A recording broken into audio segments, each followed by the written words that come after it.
네, 이번 시간에는요, 권호숙 전문가님과 함께 해보도록 하겠습니다. 전문가님, 안녕하세요. 네, 안녕하세요. 네, 반갑습니다. 아니, 또 오늘 봄이 되다 보니까 또 화사하게 또 오렌지 색깔을 또 입고 오셨네요. 네, 오늘 좋은 얘기 많이 부탁드리고요. 자, 우리가 지금 해외 부동산에 주목해 봐야 될 이유가 있다면 어떤 게 있을까요, 전문가님? 네, 국내 부동산이 여러 가지로 규제와 또한 세금 문제로 굉장히 힘든 상황인데요. 이러한 부분 중에서도 제일 많이 관심을 갖는 부분이 아무래도 세금 부분이 아닐까 싶습니다. 많은 분들이 부동산에 관심을 갖는 이유 중에 돈 문제죠. 세금 문제가 핵심이다 보니 지금은 이제 국내보다는 해외 쪽으로 눈을 많이 돌리는 것 같습니다. 아주 문턱이 높은 줄 알았는데요. 정말 그렇지 않다는 것을 이번 시간에 알려드리도록 하겠습니다. 네. 자, 알려드린다고 했습니다. 근데 가장 궁금한 게 이제 많은 나라들이 있잖아요. 그 중에서 이 나라를 꼭 봐야 된다 하는 게 있다면 어떤 나라일까요? 네, 모든 면에서 정말 다가가기 쉬워야 되고 정말 네. 문턱이 정말 얕아야 되기 때문에 그런 나라 중에서도 동남아, 말레이시아를 선택했습니다. 아, 말레이시아를 아주 꼭 집어서 얘기를 해주셨습니다. 자, 말레이시아가 그럼 요즘 그 해외 부동산 시장에서도 가장 핫한 곳인가요, 전문가님?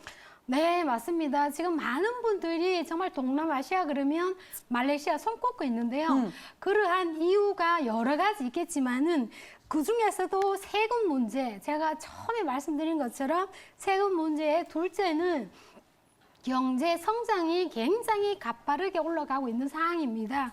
그리고 마지막에 세 번째는 제일 중요하죠. 물가가 굉장히 저렴하기 때문에 정말 은퇴를 하고 사시려고 계획을 하신 분들은 이 물가는 정말 많은 혜택과 정말 영향이 내가 직접 겪기 때문에 굉장히 핫한 이러한 지역으로서 말레이시아가 손꼽고 있습니다. 네. 자, 세금 때문이라도 말레이시아를 한번 꼭 봐라 하신 것 같은데, 자, 그러면 말레이시아 이 이름은 많이 들어봤습니다. 여행도 많이 가신 분들도 많을 것 같은데, 자, 사실 이쪽에 부동산을 좀 알아보려면 그 나라의 인구가 몇 명인지, 문화는 또 어떻게 됐는지 그게 가장 또 궁금합니다. 그래서 이제 말레이시아의 인구와 면적, 그리고 이제 기본적인 전문 그 정보들을 또 알아야 되거든요. 차근차근 한번 짚어주시기 바랄게요. 네, 우선 많은 분들이 궁금해하시는 기초적인 사항이죠. 어느 나라를 가든 간에 인구 문제 정말 어느 정도인지 파악을 하시면 또 많이 도움이 될 것 같고요. 인구는 약 3,236만 명. 세계에서 45위의 자리를 차지하고 있고요. 면적을 보시게 되면 동말레이시아와 서말레이시아가 있는데요. 우리나라 남한을 비교를 한다면 한 3배 정도의 면적이라고 보시면 됩니다.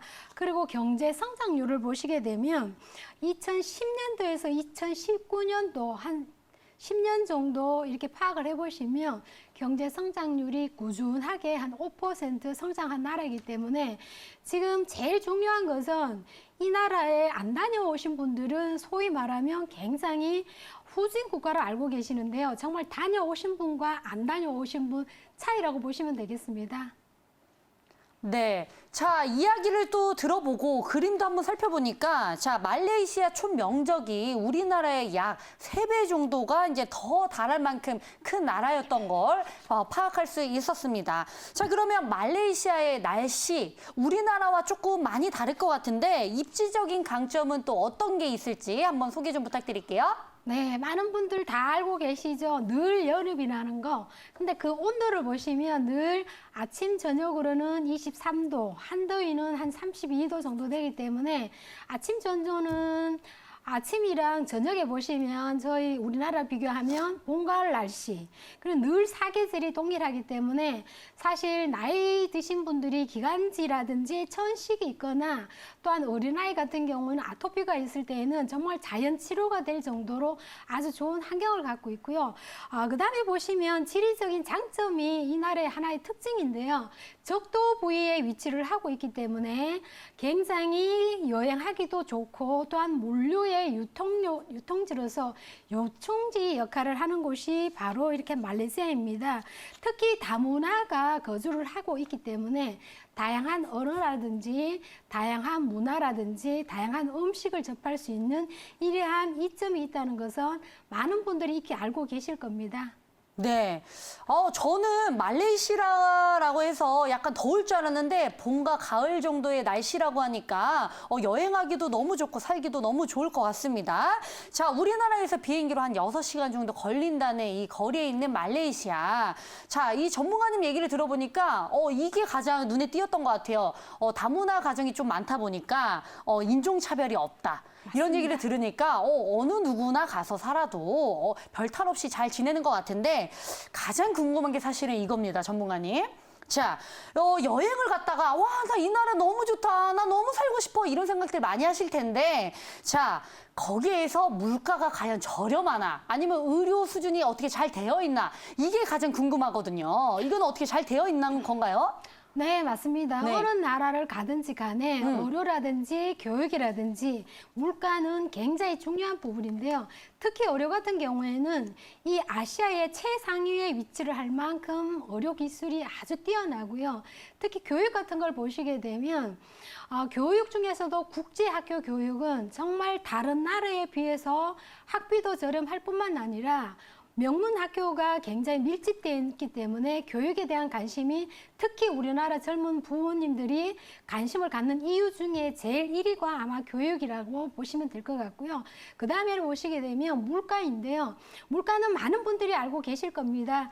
저렴한 물가 때문에 정말 은퇴를 하고 노후 생활을 즐기고 싶을 만큼 그 물가에 대한 가성비가 아주 좋은 나라이기 때문에 이러한 환경 좋아, 의료 기술 좋아, 교육 좋아, 또 물가 싸, 사계절이 온도가 거의 비슷해. 이러다 보니까 정말 말레이시아라는 자체가 싫어하는 사람보다 다녀오신 분들은 정말로 놀랄 정도로 좋다는 얘기를 많이들 하시죠. 네. 자, 저도 이제 뭐 친구들이 말레이시아 갔다 온 친구들이 있었는데 물가가 굉장히 저렴하다는 얘기는 좀 많이 들었었거든요. 근데 너무 놀랐던 건 자, 명문 국제학교의 그 학비까지 저렴하다고 하니까 약간 교육열이 높으신 우리 학부모님들한테는 약간 눈이 확 트시지 않을까 이런 생각이 듭니다. 자, 우리 말레이시아의 생활적 강점까지 한번 알아봤고요. 자, 문화는 또 어떻게 됐는지 궁금합니다. 문화도 한번 전문가님께서 자세히 짚어주세요. 네, 치안이라든지 사실은 이런 부분을 보시면 어느 나라를 가든지 간에 주거로서 살고 싶고 정말 안전을 위한다면 특히 해외 같은 경우에는 치안이 굉장히 중요한 부분이죠. 말레이시아의 콘도, 어느 콘도를 가셔도 정말 이 치안이 너무나 잘 되어 있기 때문에 다녀오신 분들은 덜어는 이 치안이 너무나 잘 되어 있는 부분 때문에 불편함도 있더라는 말씀을 많이들 하셨고요. 그리고 행복 지수는 나라에 따라 개인에 따라서 여러 가지 차이가 있겠지만은 제가 경험으로는 정말 사소한 것에 행복을 느끼는 이런 나라가 정말 말레이시아가 아닌가 싶더라고요. 그리고 아까도 제가 말씀드린 것처럼 다양한 언어를 사용하는 이유는 그렇다 보니 다문화이란 나라가 많지가 않죠. 다문화하다 보니 사실은 인종차별이라는 것들이 심하지 않은 나라입니다. 언어도 보시면 말레이시아어, 중국어, 영어 기본적으로 알고 계시면 생활하는데 전혀 불편이 없는 나라이기 때문에 특히 이 나라에서 학교라든지 이민을 준비하시는 분들은 이런 기본적인 사항을 많이 알고 가시면 도움이 많이 될 것 같습니다. 네. 자, 이 전문가님 얘기 들어보니까 치안도 굉장히 잘 되어 있고 이제 뭐 행복 지수도 굉장히 높다고 합니다. 요즘같이 뭐 이렇게 직장만 다녀도 스트레스 많이 쌓이는데 행복 지수가 높다고 하니까 굉장히 또 관심이 더 가져지는 것 같습니다. 자, 이렇게 이제 말레이시아의 입지부터 이제 생활 환경, 문화까지 전반적으로 한번 살펴봤습니다. 자, 근데 오늘 전문가님께서 말레이시아를 꼭 집어서 소개시켜준 이유가 있다고 들었습니다. 제가 듣기로는 이제 그 MM2H인가요? 이 프로그램이라고 들었는데, 자, 이게 어떤 프로그램인가요? 저는 이제 처음 들어봤거든요. 네, MM2H 비자의 뜻을 네. 먼저 말씀을 드리면 말레이시아 나의 두 번째 세컨 하우스에 의미하기 때문에 이 요건에 맞추자면 몇 가지 사항이 있는데요. 그러한 사항에 저희가 비자를 받게 되는 이러한 사항입니다. 일단 비자 조건은 첫 번째 한 3가지 정도로 크게 요약한다면 첫 번째는 재정 증명입니다. 즉 유동자산인데요. 유동자산, 두 번째는 소득 증명입니다. 그리고 세 번째는 범죄 사실 기록이 없어야 되는데요. 제가 이것을 하나씩 낱개로 풀이를 하자면 재정 증명 같은 경우에는 50세 이상과 50세 미만이 있는데요. 아무래도 연령대가 있다 보니까 이 유동자산이 50대 이상은 1억 1천 정도가 3개월 유지를 해야 됩니다. 그리고 50대 이상 미만은 1억 5천인데요. 아무래도 젊으니까 조금 더 돈이 초과가 되겠죠. 그리고 소득 증명을 보시면 300만 원이 늘 유지가 돼야 된다는데요. 보통 은퇴를 하시면 은퇴연금이라든지 이런 분들 같은 경우는 굉장히 수월하다고 보시면 되겠고요. 그게 아닌 젊은 분들은 아무래도 임대라든지 소득의 구조를 300만 원 정도 유지를 하시면 충분히 가능하신데 작년 2019년도 11월 15일부로 굉장히 조금 더 까다로워졌습니다. 그전에는 부부 합산이 아니었는데요. 이제는 부부 합산 불가하게 됐습니다. 그렇기 때문에 비자 발급이 시간이 흐를수록 좀 더 까다로워지는 이런 사항이다 보시면 되겠고요. 그리고 세 번째는 범죄 사실이 당연히 없어야 되겠죠. 그리고 이러한 요건들을 보시게 되면 또 하나 또 제가 말씀드리고 싶은 거는 20대 미만의 자녀와 또 60세 이상의 부모님을 함께 그 비자를 발급을 하게 될 사항이 되게 되면 그런 부분도 자세하게 다시 한번 말씀드리도록 하겠습니다. 네. 자, MM2H. 자, 이게 이제 확실하게 알아들었어요. 말레이시아의 나의 두 번째 하우스다. 이름 너무 잘 지은 것 같습니다. 자, 우리 비자 신청 조건은 자, 만 나이를 기준으로 한번 자기가 해당이 되는지 안 되는지 잘 한번 살펴보시기 바라겠습니다. 자, 전문가님 그러면 MMEH가 아니라 MM2H죠? 자, MM2H 비자를 받는 것과 그러면 나는 영주권을 선택할래 하신 분들이 있을 건데 이 두 가지는 어떤 차이가 또 있는 건지 자세하게 알려주세요. 네, 말레이시아는 영주권 개념이 없습니다. MM2H 비자가 영주권이랑 동일하기 때문에 나라에 따라서 약간은 다르겠지만은 말레이시아 같은 경우는 비자를 한번 발급받으시면 10년 동안 정말 자유롭게 출국이나 입국을 가능한 이러한 나라입니다. 그렇기 때문에 10년 후에는 갱신을 하시면 되겠고요. 그 갱신하는 조건도 아주 까다롭지 않기 때문에 지금 현재는 어느 나라, 다른 나라보다도 굉장히 발급이 쉬운 상태라서 또 한국 사람들이 굉장히 많이 선호를 하는 이유 중에 또 한 가지 이유라고 보시면 되겠고요. 두 번째로 보시게 되면 체류 기간인데요. 체류 기간은 말레이시아 같은 경우 또 다른 나라 경우 약간은 틀리지만은 말레이시아는 하루도 비자를 내놓고 체류를 안 해도 괜찮습니다. 하지만 영주권은 그 체류 기간이 의무적인 체류 기간이 있기 때문에 이러한 차이가 있고요. 그 다음에는 제가 앞서서 말씀드린 것처럼 20세 미만의 자녀와 60세 이상의 부모님이 계셨을 때는 이 말레이시아 같은 경우는 가능하지만은 다른 나라 같은 경우에는 되는 나라가 있고 그렇지 않은 나라가 있습니다.